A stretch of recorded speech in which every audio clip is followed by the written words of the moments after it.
اور کلیجہ ٹھرسیا. امام الانبیاء نبی پاک علیہ السلام فرمایا اذا اراد اللہ بعبد خیرا القا حب اصحابی فی قلبی. اللہ جنوں جنتی بناونا چاہے او دے دل وچ میرے صحابہ دی محبت پا دیندا. چس نہیں آ گئی حدیث؟ دوئی پہ پڑھنا ہوں. امام الانبیاء نبی پاک علیہ السلام فرمایا حب ابی بکر یوجب الغفران. میرے ابو بکر دی محبت اللہ دی بخشش نو واجب کر دیئے. حب عمر یمحو العصیان. میرے عمر دی محبت تواڈے گناہاں نو مٹا. حب عثمان یقوی ایمان. میرے عثمان دی محبت تواڈا ایمان مضبوط کر دیئے.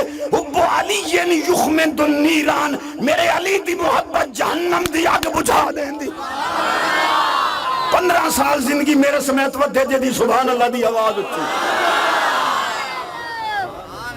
دو حدیثہ پڑھیاں متری پہ پڑھ. ایڈے ڈھلے سبحان اللہ پڑھ. اے حدیث پتریرہ نو تحفہ دے رہے ہیں. یا ابا بکر رضی اللہ تعالی کفی و کفو کا فی العدل سواؤ.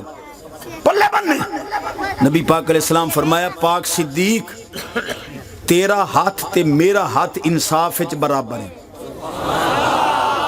اور میری سلوڑیں والی قوم کفی و کفو کا فی العدل سواؤ.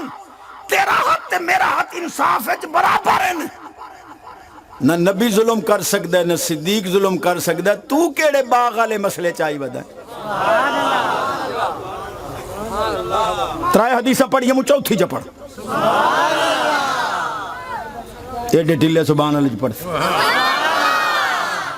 مور میں تواڈے نال کرنی ہے تو بندہ ایتھے ایک نے لپنا میں تو اندر سیندہ پہ.